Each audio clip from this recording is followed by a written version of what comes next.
الحمد لله نحمده ونستعينه ونستغفره ونعوذ بالله من شرور أنفسنا ومن سيئات أعمالنا من يهده الله فلا مضل له ومن يضلل فلن تجد له وليا مرشدا أشهد أن لا إله إلا الله وحده لا شريك له وأشهد أن محمدا عبده ورسوله.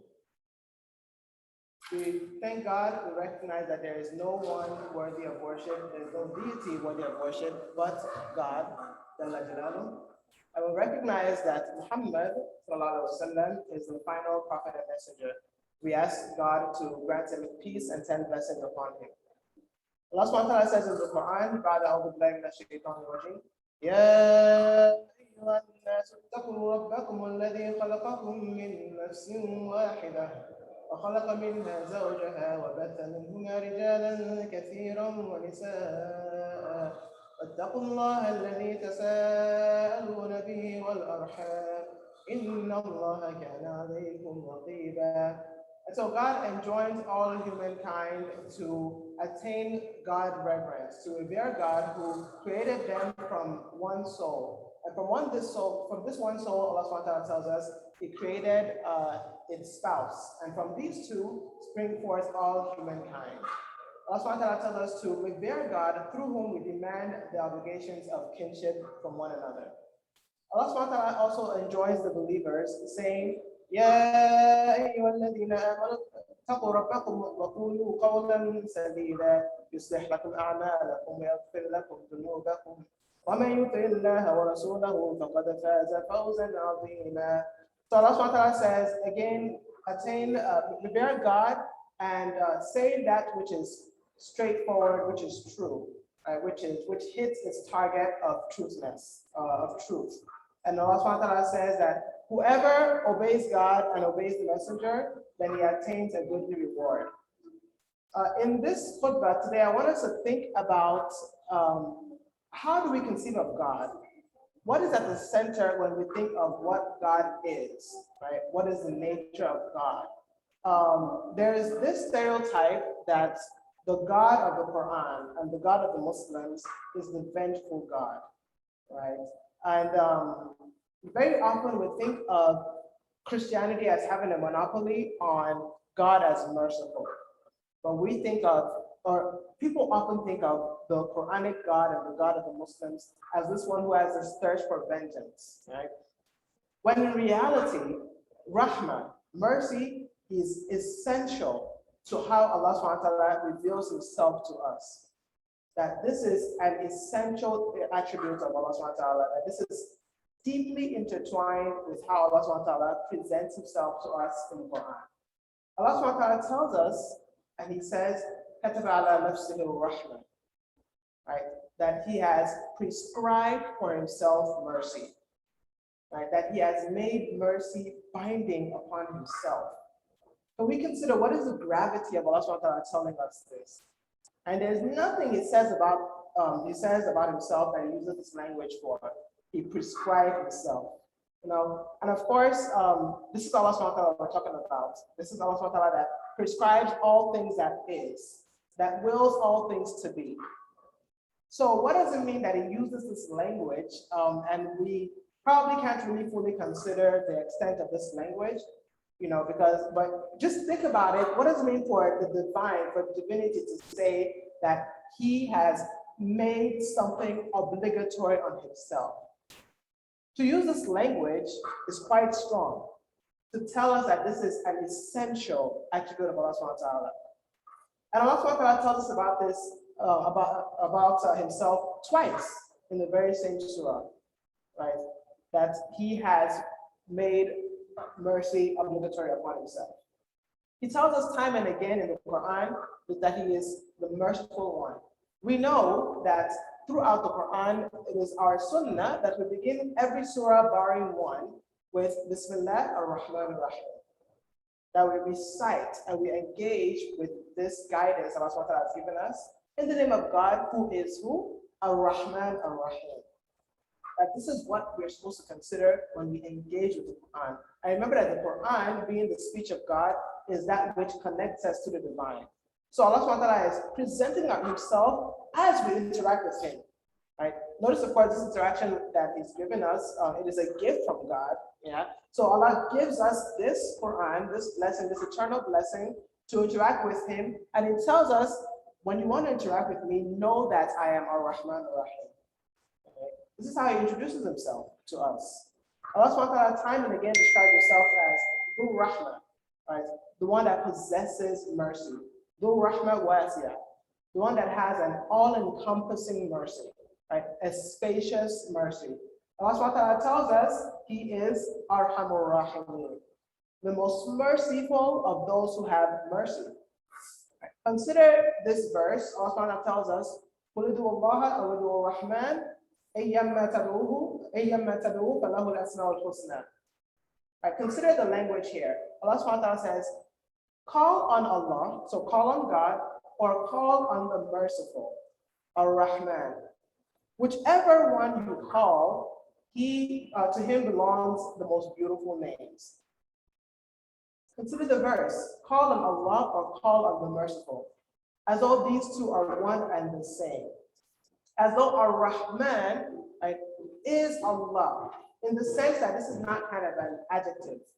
You know, you might think of this child is kind. And let's say a child's name, let's say Muhammad. Muhammad sallallahu alaihi wasallam, right, is Amin, right? Is solid, is truthful. You see that solid is not is a description of Muhammad sallallahu alaihi wasallam. It's not a name of his in the same way, right? But Allah subhanahu wa ta'ala presents Himself as though the essence of Allah is also Ar-Rahman. Call on Allah or Ar-Rahman, that these are the same, one and the same. Right? Whichever one you call, He says, to Him belong the most beautiful names. So it's important to recognize when we conceive of Allah that we place mercy at the center. And that everything else, however we conceive of Allah, that all of those attributes of Allah spring forth from this mercy. Yes, even those which we think somehow seem to oppose that mercy, which we will get to inshallah. Right? But rather, mercy is a primary. It's a primary attribute of God. And the others, right, are secondary in a sense, which we'll discuss. And that includes our very creation, right? That our creation, God has created us as an extension of His mercy. God has created us out of His mercy and as an invitation to His mercy, right? As an invitation to share in, to receive His mercy, to be beneficiaries of His mercy. Right? And even to reflect His mercy in creation. All of this is meant to be, if you'll pardon the language, an exercise in the mercy of God. All of this is meant to be the mercy of God manifesting itself, right? Springing forth from God and manifesting itself here on earth and in the hereafter as well. That's why the scholars speak about تَخَلَّقُوا بِأَخْلَاقِ اللَّهِ. That we are meant to take on and manifest the qualities of the divine, right? So we know, as Allah subhanahu wa ta'ala says, we are told in the hadith, Ar-Rahimun, Yarhamuhumur Rahman, that those who are merciful and show mercy, right? The merciful one has mercy upon them. And so all of this that we're seeing here is meant to be an extension of divine mercy in our relationship with Allah subhanahu wa ta'ala, in our relationship with one another. Right. So again, our creation, Allah subhanahu wa ta'ala creates us as an extension of His mercy. Allah subhanahu wa ta'ala says about the human being, فَإِذَا سَوَّيْتُهُ وَنَفَخْتُ فِيهِ مِنْ رُوحِي فَقَعُوا لَهُ سَاجِدِينَ. That when I fashioned him, when I formed him, when I proportioned him, right, and then I breathed into him of my spirit. Again, this language, right? Think about the gravity of this language. We can talk about how do we interpret this verse? What does it mean? You can imagine there's all sorts of discussions on what this means. What is kind of confounding to me is the very fact that Allah subhanahu wa ta'ala chooses this language to present the creation of humanity. And sometimes you just sit there and you think, this is bewildering. Right? So when we think about what Allah is as divine, as divinity, as omnipotent, right, as beyond subhanahu, right? And yet He says in describing the creation of human being that I breathe into him of my spirit. It's like, whoa, what does that even mean? And how wondrous must this creation be? So Allah subhanahu wa ta'ala uses this language to present the process of creating this human being. How wondrous must this be? How special must this be to Allah subhanahu wa ta'ala? Again, an extension of Allah subhanahu wa ta'ala's mercy. And one way of thinking about this idea that, that I breathe into him of my spirit, is Allah subhanahu wa ta'ala places in this human a channel of communication between the servant and the divine, right? Between the servant and Allah subhanahu wa ta'ala. And of course, that is the purpose. Everything is an extension of God's mercy, that the human being might know God, right? And might share in that mercy, might receive that mercy, right? The whole thing is for the sake of coming to know Allah subhanahu wa ta'ala, as we know. So Allah subhanahu wa ta'ala talks about breathing into the human being of his spirit. And again, it's just, what is that? What does that even mean? But to use that language. And so some folks say that it's to place into the human being this wonderful soul that is particular to the human, that allows him and her to communicate with Allah subhanahu wa ta'ala. Like, what a wondrous gift, an extension of Allah subhanahu wa ta'ala's mercy. He opens the channel of communication between us and Allah subhanahu wa ta'ala. Right? In spite of the transcendence of Allah subhanahu wa ta'ala, in spite of the transcendence, in spite of the fact that, as some of the scholars say, whatever comes to your mind when you're describing Allah, that is not God, right? Because God is so transcendent that we cannot imagine, we cannot conceive of God, right? He's so beyond, he's so beyond everything else, right? That, as we're told, there's nothing like unto him. In spite how transcendent God is, God creates a human being and creates a way to communicate with him. That is amazing, right? In spite how transcendent the human being is, God creates him and uses the language of I breathe into him of my spirit to explain that creation, right? So my goal here is just to show that when we think of Allah subhanahu wa ta'ala as we are meant to, we want to remember that the mercy of God is at the center here, right? It is not the image that some folks like to present, where at the center is dread. That is not at the center, though that is a part of how we conceive with God. That's not at the center. At the center is the mercy of God. Right? Allah subhanahu wa ta'ala reveals himself as merciful, reveals himself as loving mercy, right? And wanting to display and shower his mercy upon creation. And the entire purpose of this, right, is so that we can receive his mercy. Okay? And so Allah subhanahu wa ta'ala tells us, again, he obligated upon himself mercy. Now, how do we square this with the question of sin, and punishment and the hereafter? Is this an all-clear signal for sin? Inshallah, we'll discuss that in the second khutbah. أقول قولي هذا وأستغفر الله لي ولكم فاستغفروه إنه هو الغفور الرحيم.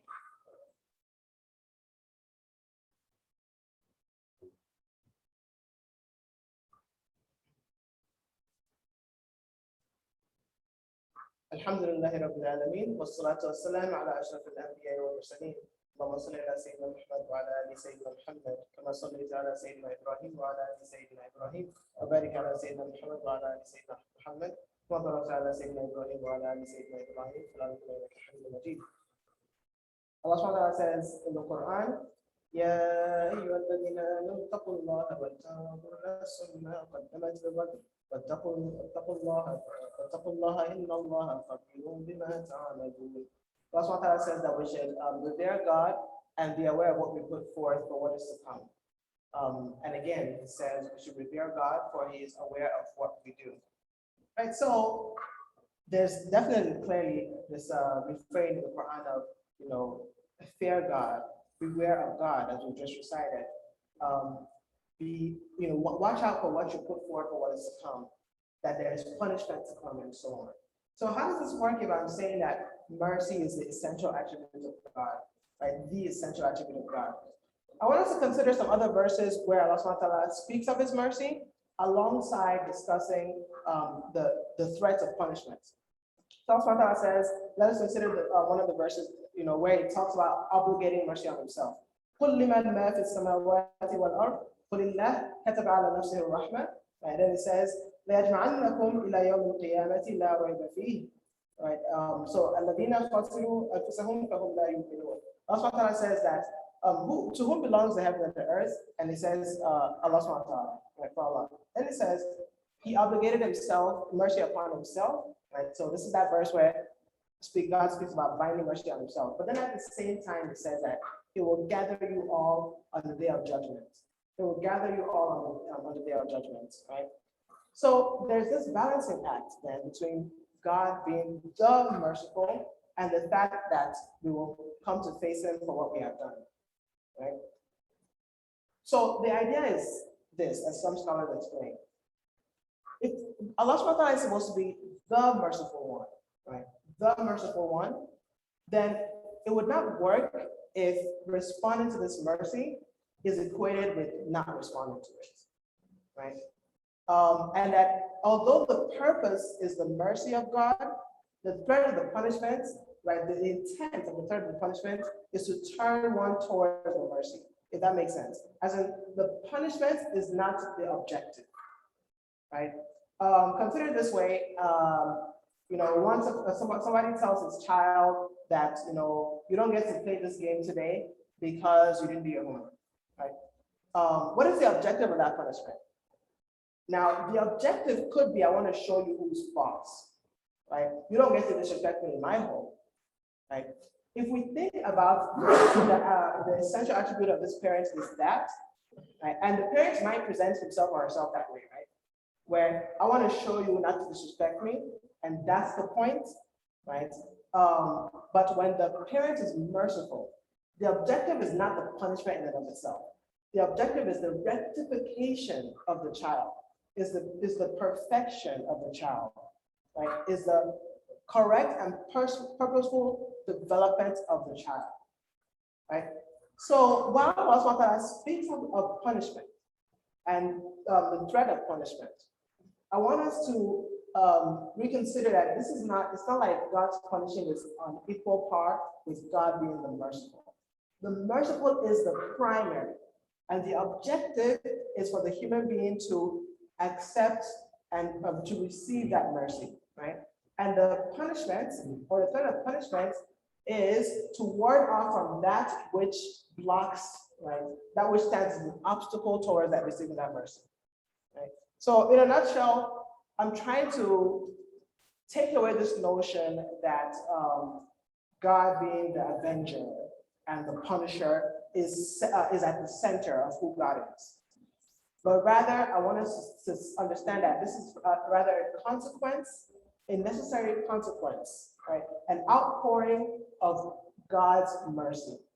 That for God to invite us to his mercy, he presents the threat of punishment, right?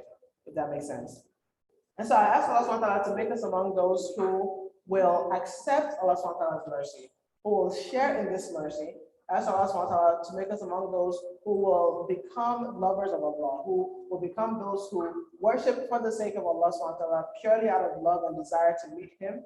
I ask Allah subhanahu wa ta'ala to make us among those who are constantly remembering Allah and to protect us from being amongst the heedless. اللهم اغفر لنا ذنوبنا وكفر عنا سيئاتنا وتوفنا مع الابرار. اللهم اغفر للمسلمين والمسلمات والاحياء منهم والاموات. اللهم تقبل منا وقبل الصلاه.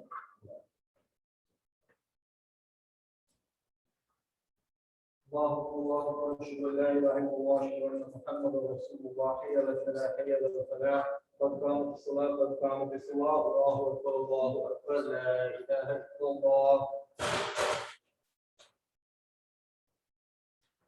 الله أكبر.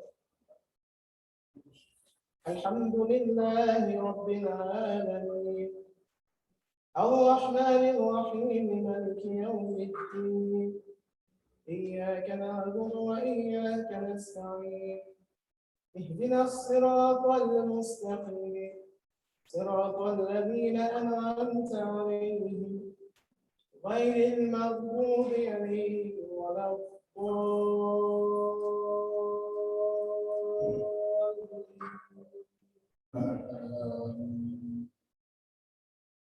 إن الذين فتنوا المؤمنين والمؤمنات ثم لم يتوبوا فلهم عذاب جهنم ولهم عذاب الحريق.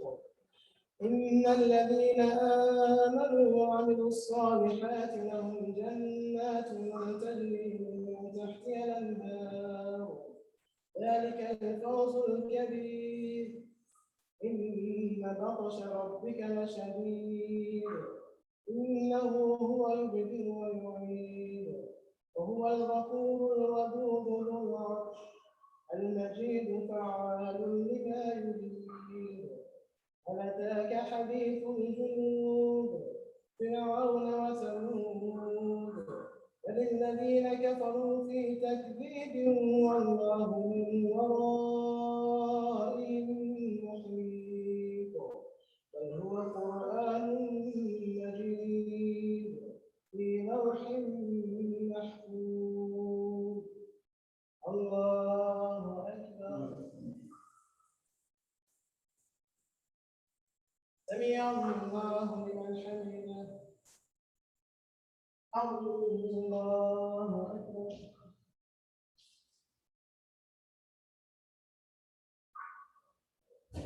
الله أكبر. الله أكبر.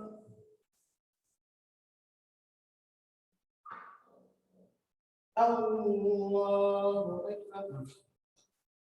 الحمد لله رب العالمين الرحمن الرحيم مالك يوم الدين إياك نعبد وإياك نستعين اهدنا الصراط المستقيم صراط الذين أنعمت عليهم غير المغضوب عليهم ولا الضالين.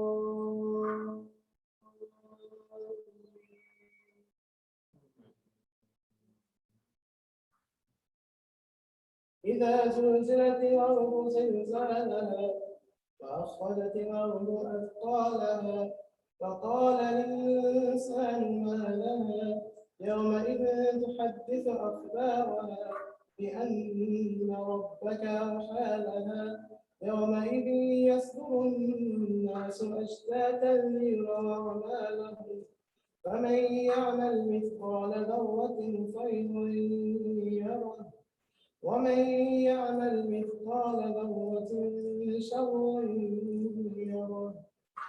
الله أكبر.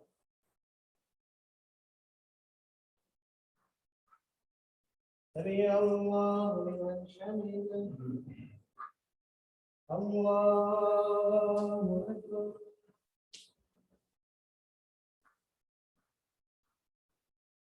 الله أكبر. الله أكبر.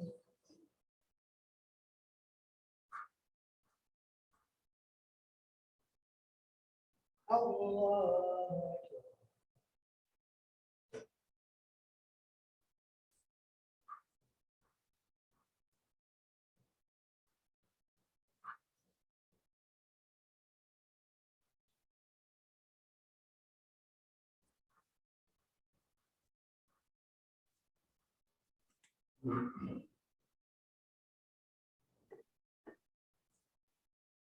السلام عليكم.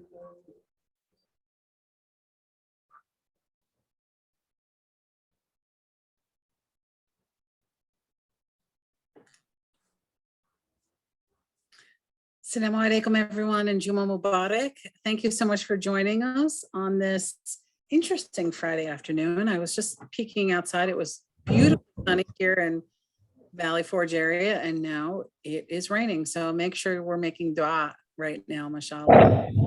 Just a few announcements very quickly before we begin our CLD program with Sister Maha.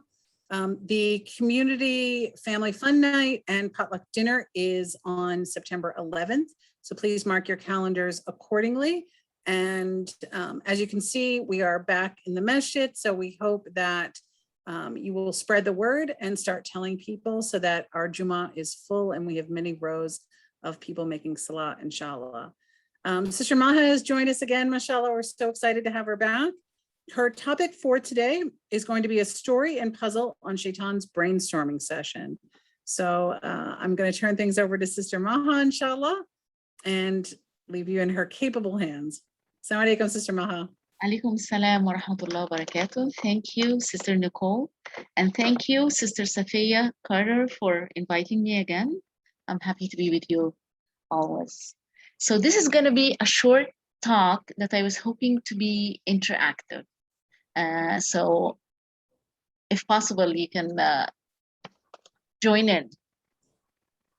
This little piece, I found a little message making its round in Arabic social media, so you may have seen it.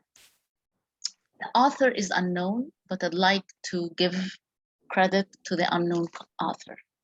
It's a story and a puzzle, or I'm gonna make it into a puzzle, inshallah. And it starts as such, and I'm gonna tell you from the beginning that I do not plan to finish telling you the story because I would like to turn it into a puzzle to engage you in the thinking and the contemplation that's involved. All right, so this is about Iblis, Shaitan. And Iblis, Satan, Shaitan can be thought of to begin with as arrogance, negative forces, self-assigned superiority, enticement, envy, worry, anxiety, anything negative. So whenever you hear Iblis or Shaitan, and it doesn't necessarily say a lot to you, you might want to think of arrogance, negative forces, self-assigned superiority, enticement, envy, worry, anxiety, racism, things like that. All right. The little story starts with Satan threw a feast for fellow devils. The purpose of the lavish feast was to find out ways to hide that which is most valuable to human beings. So just to step back for a moment, this was making its round in social media in Arabic, so I translated it. Satan, being the master devil, is having a get together with fellow devils. And the purpose of the meeting was to find out ways to hide that which is most valuable to human beings. So I'd like to ask you, what is most valuable to you? Can you think for a moment, what is most valuable to you? And imagine that powerful, of course assigned by God, but powerful forces are plotting to hide or to steal that which is most valuable from you. So one devil suggested, let's hide humankind's wealth. Satan, the master devil, replied, or let's increase humankind's wealth so that their problems multiply and their suffering expands. Another devil suggested, let's steal humankind's mind and reason. Satan replied, steal humankind's mind and reason? Then how would they feel misery? How would human beings feel misery? And the story mentions a female devil got up and said, and I do not know the significance of the female part here, so I don't know if there's some misogyny going on or what's going on. But I'm just being true to the story in which it mentions a female devil got up and said, hey, Satan, you are the enemy of what's good. And every human being's goal is always happiness. So we should steal humans' happiness. Satan confirmed the truth of the female devil's words that happiness is the ultimate and overarching desire and goal for all human beings. Hence, Satan agreed to steal the happiness that humankind wants, since happiness is what human beings value the most. However, another issue came up. Where would Satan and his fellow devils hide happiness from human beings? Where would be a good hiding place of happiness that human beings could not reach? One devil suggested to hide happiness in the depths of seas and oceans. Another devil suggested to hide happiness in the far corners of earth. Satan replied that it would be only a matter of a few hundred years until human beings would invent submarines, aircraft, and speedy transit over continents. The same smart female devil said, "Yo, Satan, master of all evil, in order to make the wretched humankind incapable to find happiness, we must hide happiness in a place that human beings couldn't guess." The smart devil continued to explain, "Human beings will try to find happiness in wealth, but won't be able to achieve happiness. Human beings will look for happiness in fame, only not to find it there either. Human beings will definitely seek happiness with the opposite gender or in sex, but it won't be enough. Happiness won't be there." So the devil continued asking, "So let's find an unpredictable spot to hide happiness from human beings." This is where I'm going to pause the story and turn it into a puzzle here. And I'd like to ask you this question. Where might that spot be? Where is happiness hidden? Where might Satan and all his fellow devils or helpers keep our happiness away from us? So this is where I would like to leave you with these questions you contemplate. And instead of continuing to tell you the rest of the short story, that's where I'll pause so that you get a chance to ask yourself this question.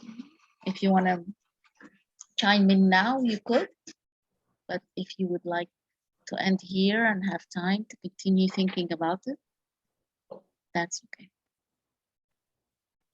So where do you think devil and the devil's helpers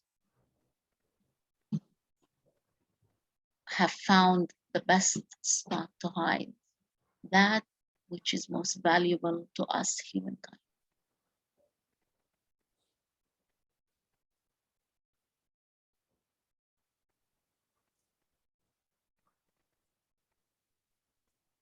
So Sister Safiya,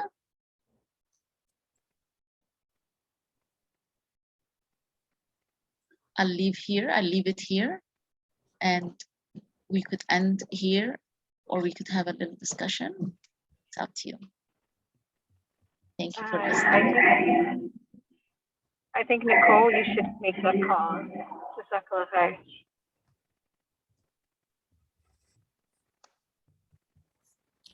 Jazakallah khair, Ma. I think you gave us something to think about. So we'll just go ahead. Yes. Take our time and think about this. And hopefully I get back with an answer to you. Inshallah. Inshallah. Thank you so much for listening, and Jazakumullah khair for inviting me to be with you. Fi amanillah, Juma Mubarak, and take care. Juma Mubarak, everyone. Assalamu alaikum. It was very beautiful. Thank you so much.